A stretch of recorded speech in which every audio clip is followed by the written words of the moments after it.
Kanpur encounter के बाद UP से फरीदाबाद और फिर उज्जैन पहुंचने वाला गैंगस्टर, जी हां, गैंगस्टर विकास दुबे शुक्रवार को एनकाउंटर में मारा गया। विकास दुबे की गिरफ्तारी जितनी नाटकीय रही, उसका एनकाउंटर में मारे जाना उतना ही नाटकीय रहा। जी हां, एक तरह से नाटकीय ही रहा।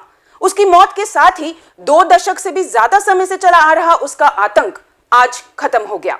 जानिए उसकी शुरुआती जीवन कैसा रहा और कैसे उसने इस जुर्म की दुनिया में कदम रखा। विकास दुबे शुरू से ही आपराधिक मानसिकता का रहा था। वह हाई स्कूल में पढ़ने के दौरान कॉलेज में तमंचा लगाकर जाता था। प्रिंसिपल व क्लास टीचर ने उसकी पिटाई कर दी तो उन्हें रास्ते में घेर कर उन पर हमला कर दिया था। विकास दुबे ने रसूलाबाद में रहने वाले चाचा प्रेम किशोर के यहाँ रहकर इंटर तक पढ़ाई की थी।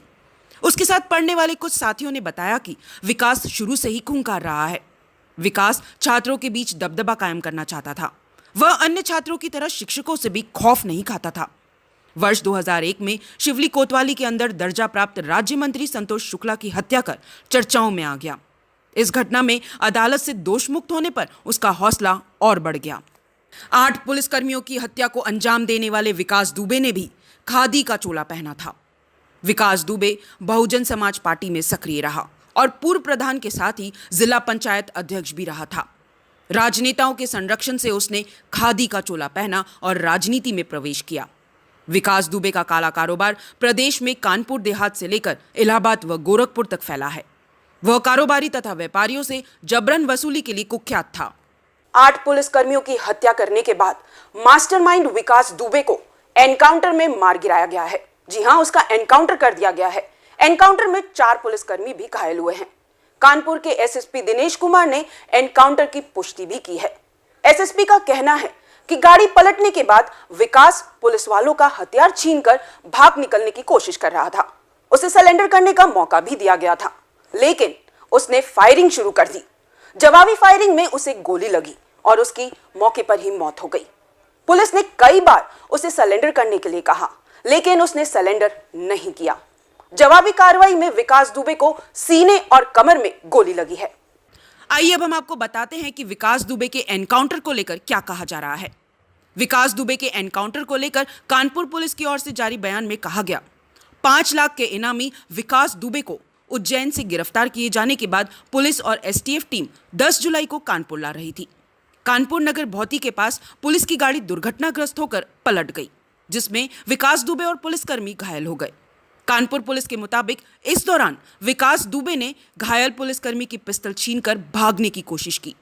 पुलिस टीम द्वारा पीछा कर उसे घेर कर आत्मसमर्पण करने के लिए कहा गया, लेकिन वह नहीं माना और पुलिस टीम पर फायर करने लगा।